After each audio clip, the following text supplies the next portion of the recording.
well. Now, the subject of this hearing, to me, is reminiscent of the tragedy over Cerritos, California.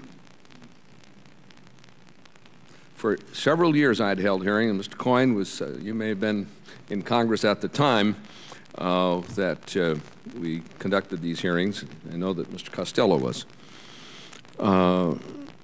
Great resistance over installing on or requiring the installation on aircraft of Mode C transponders and TCAS. The FAA said, oh, you know, it's not, technology isn't ready yet. TCAS 1, there's something else in the works. There'll be TCAS 2, and there'll be something better than that. We kept saying the perfect is becoming the enemy of the good. And then that tragedy occurred over Cerritos. It was Mr. Packard on the Republican side who represented that district.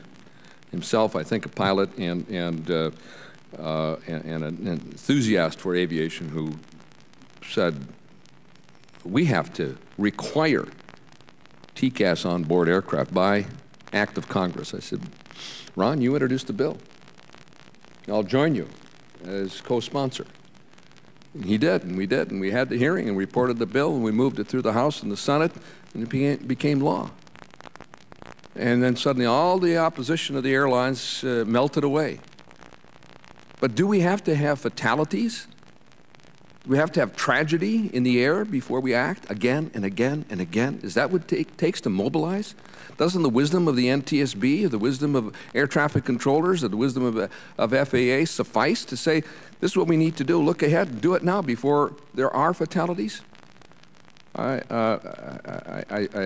question the classification of airspace in the way that has been structured in this busiest of all air traffic facilities in the world. The New York TRACON handles as much air traffic as all of Europe combined. Responsible for 16 airports, 1,200,000 operations last year. You know, Charles de Gaulle, London Heathrow, Frankfurt, Amsterdam, Madrid, all together handle 2,100,000 operations a year. This is New York, New Jersey Port Authority. Why don't we have at least Mode C transponders on aircraft? That's not going to break the bank. A TCAS 2 is in the range of $200,000. That could be very expensive for a small aircraft. And from the standpoint of air traffic controllers, that may be too much traffic, too much signalization in that airspace, too much clutter, as you call it. But somehow, we have to, if you're going to operate in this busy airspace, then you ought to have on board the aircraft the equipment you need to let others know when see and avoid fails.